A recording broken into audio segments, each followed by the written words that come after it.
ಸುಮಾರು 1.5 ತಿಂಗಳಿಂದ ದೆಹಲಿಯಲ್ಲಿ ಪ್ರೊಟೆಸ್ಟ್ ಆಗ್ತಾ ಇದ್ರೆ, ಬೆಂಗಳೂರಲ್ಲೂ ಕೂಡ ಫ್ರೀಡಂ ಪಾರ್ಕ್ ಅಲ್ಲಿ ಪ್ರೊಟೆಸ್ಟ್ ಆಗ್ತಾ ಇತ್ತು. ಕಾರಣ ನಿಮ್ಗೆ ಗೊತ್ತೇ ಇದೆ, ಇಡೀ ದೇಶಕ್ಕೆ ಗೊತ್ತಿದೆ. ನೀಟ್ ಪೇಪರ್ ಲೀಕ್ಗೆ ಸಂಬಂಧಪಟ್ಟಂತೆ ನೀಟ್ ಪೇಪರ್ ಲೀಕ್ ಆದಂತಹ ಪ್ರೊಟೆಸ್ಟ್ಗೆ ಏನ್ ಕರೆ ಕೊಡಲಾಯಿತು, ಕರೆ ಕೊಟ್ಟವರು ಒಂದ್ ಕಡೆ ಆದ್ರೆ ಇಡೀ ದೇಶದ ಜೆನ್ಸಿಗಳು, ವಿದ್ಯಾರ್ಥಿಗಳು ಒಂದಾದ್ರು. ಈ ವಿದ್ಯಾರ್ಥಿಗಳಿಗೆ ಧ್ವನಿಯಾಗಿ ನಿಂತಿದ್ದು ಸಂಘಟನೆಗಳು. ಸೊ ಹಾಗೆ ನನ್ನ ಜೊತೆಗೆ ಒಬ್ಬ ಸಂಘಟನೆಯ ಸದಸ್ಯ ಇದ್ದಾರೆ. ಅವ್ರನ್ನ ಮಾತಾಡ್ಸ್ಬೇಕು ಅಂತ ನನಗೆ ಅನ್ಸಿದ್ ಯಾಕೆ ಅಂತಂದ್ರೆ, ಅವರು ತುಂಬು ಗರ್ಭಿಣಿ. AIDSOನ ಚಂದ್ರಕಲಾ ಅವರಿದ್ದಾರೆ. ನಮಸ್ಕಾರ. ನಮಸ್ತೆ. ಹೇಗಿದ್ದೀರಾ? ಫಸ್ಟ್ ನಾನು ತುಂಬಾ ಚೆನ್ನಾಗಿದ್ದೀರಾ? ಕೊನೆಗೂ ಸರ್ಕಾರ ಮಣಿದಿದೆ ನಿಮ್ಮೆಲ್ಲರ ಹೋರಾಟದಿಂದ, ನಿಮ್ಮೆಲ್ಲರ ಧ್ವನಿಯಿಂದ. ಏನ್ ಅನ್ಸುತ್ತೆ? ಖಂಡಿತ ಬಹಳ ಸಂತೋಷ ಇದೆ. ಇಡೀ ದೇಶದ ವಿದ್ಯಾರ್ಥಿಗಳು ಮುಂದಿನ ಭವಿಷ್ಯ ಅನ್ನೋದನ್ನ ಸಾಬೀತು ಮಾಡಿದ್ದಾರೆ. ಅನ್ಯಾಯ ಬಂದಾಗ ಅದನ್ನ ಎದುರಿಸಿ ನಿಲ್ತೀವಿ.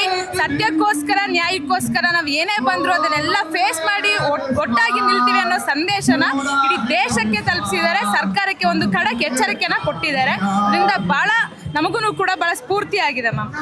ಎಷ್ಟು ದಿನದಿಂದ ಬರ್ತಾ ಇದ್ದೀರಾ ನೀವು?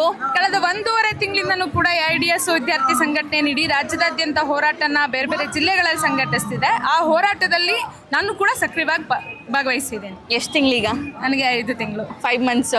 ಮನೇಲಿ ಯಾರು ನಿಮ್ಗೆ ಬೇಡ ಅಂತ ಹೇಳಿಲ್ವಾ? ಖಂಡಿತ ಇಲ್ಲ ಮ್ಯಾಮ್. ಹೋಗಿ ಸಮಾಜಕ್ಕೋಸ್ಕರ ಅನ್ಯಾಯದ ವಿರುದ್ಧ ಧ್ವನಿ ಎತ್ತುತ್ತೀರಾ ಅಂತ ಹೇಳಿದ್ರೆ ಖಂಡಿತ ನಮ್ಮನೇಲಿ ಕೂಡ ಸಂತೋಷವಾಗಿ ಕಳಿಸಿದ್ದಾರೆ. ನಿಮಗೆ ಯಾಕೆ ಬರ್ಬೇಕು ಅಂತ ಅನಿಸ್ತಿದೆ? ರಿಸ್ಕ್ ಅಂತ ಅನಿಸ್ತಿಲ್ವಾ ಚಂದ್ರಕಲಾ ಅವರೇ? ಖಂಡಿತ ಇಲ್ಲ ಮ್ಯಾಮ್. ನಾನಂತಲ್ಲ, ಈ ದೇಶದಲ್ಲಿ ಇಂಥ ಹೋರಾಟ ಇಡೀ ಜಂತರ್ ಮಂತರಲ್ಲಿ 2 ಲಕ್ಷ ವಿದ್ಯಾರ್ಥಿಗಳು ಕೂತಿದ್ದಾರೆ ಅಂತ ಹೇಳಿದ್ರೆ, ನಂತರ ಬಂದಿರೋಂಥ ಎಷ್ಟೋ ಹೆಣ್ಮಕ್ಳು, ಗರ್ಭಿಣಿ ಹೆಣ್ಮಕ್ಳು, ಎಷ್ಟೋ ಆರೋಗ್ಯ ತಪ್ಪಿರೋಂಥನ್ನು ಕೂಡ ಬಂದು ಈ ಹೋರಾಟಕ್ಕೆ ಸಪೋರ್ಟ್ ಮಾಡಿದ್ದಾರೆ. ಇಟ್ ಈಸ್ ಅವರ್ ರೆಸ್ಪಾನ್ಸಿಬಿಲಿಟಿ ಅಂತ ಅನ್ಸುತ್ತೆ. ಅಲ್ಲಿ ನಮ್ಮ ಕಂಡೀಷನ್ ಮ್ಯಾಟರ್ ಆಗಲ್ಲ.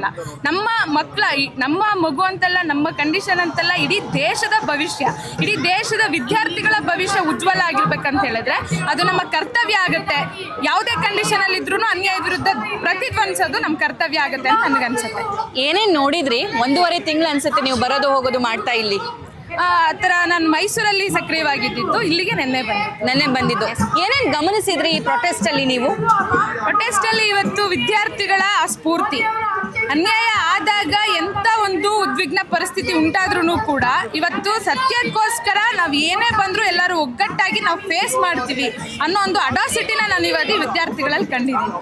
ಓಕೆ, ಒಂದು ವಿವಾದ ಅಥವಾ ಒಂದು ಟೀಕೆ ಏನು ವ್ಯಕ್ತವಾಗ್ತಾ ಇತ್ತು ಅಂತಂದ್ರೆ, ಜಂತರ್ ಮಂತರಲ್ಲಿ ಆಗಿರುವಂತಹ ಪ್ರೊಟೆಸ್ಟ್ಗೆ ದೇಶ ವಿರೋಧಿ ಘೋಷಣೆಗಳನ್ನ ಕೂಗೋದಕ್ಕೆ ಅವಕಾಶ ಮಾಡಿಕೊಟ್ರು. ಅದೊಂದು ಮಾಡಿಕೊಡ್ಬಾರ್ದಾಗಿತ್ತು ಅಂತ.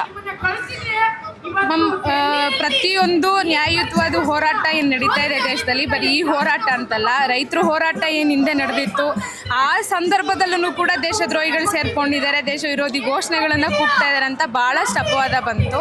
ಇಲ್ಲಿ ವಿದ್ಯಾರ್ಥಿಗಳು ಒಂದು ಸಂದೇಶನ ಕೊಟ್ಟಿದ್ದಾರೆ.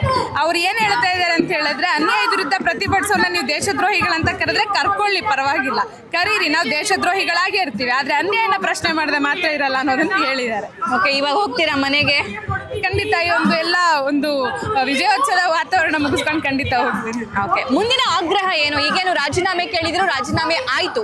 ರಾಜೀನಾಮೆ ಅಷ್ಟೇ ಪರಿಹಾರ ಅಲ್ವಲ್ಲ ಈ ನೀಟ್ ಪೇಪರ್ ಲೀಕಿಗೆ? ಖಂಡಿತ ಮ್ಯಾಮ್. ನಮ್ಮ AIDSO ವಿದ್ಯಾರ್ಥಿ ಸಂಘಟನೆಯಿಂದ ನಾವು ಬಿಲೀವ್ ಮಾಡಿರೋದು ಒಂದು, ಈ NTA ಇವತ್ತು ಧರ್ಮೇಂದ್ರ ಪ್ರಧಾನ್ ಅವರು ರಾಜೀನಾಮೆ ಕೊಟ್ಟಿದ್ದಾರೆ. ಬಟ್ ನೆಕ್ಸ್ಟ್ ಇವಾಗ NTA ಏನು ಸ್ಕ್ರ್ಯಾಪ್ ಮಾಡಬೇಕು. ಜೊತೆಗೆ ಪೇಪರ್ ಲೀಕ್ ಆಗೋದಕ್ಕೆ ಯಾರು ಕಾರಣಕರ್ತರಿದ್ದಾರೆ ಅವ್ರಿಗೆ ಶಿಕ್ಷೆ ಆಗಬೇಕು. ಜೊತೆಗೆ ಇವತ್ತು ಪಬ್ಲಿಕ್ ಎಜುಕೇಷನ್ನು ಉಳಿಬೇಕು ಮ್ಯಾಮ್. ಈ ಹೋರಾಟ ಕಂಟಿನ್ಯೂ ಆಗುತ್ತೆ. ಇದನ್ನು ಉಳಿಸೋ ನಿಟ್ಟಿನಲ್ಲಿ AIDSO ನಿರಂತರದ ಹೋರಾಟನ ಮುಂದೆ ಒಗ್ಗಟ್ಟು ಹೋರಾಟನ ಕಾಪಾಡುತ್ತೆ ಅಂತ ಹೇಳಕ್ಕೆ ಇಷ್ಟಪಡ್ತೀನಿ.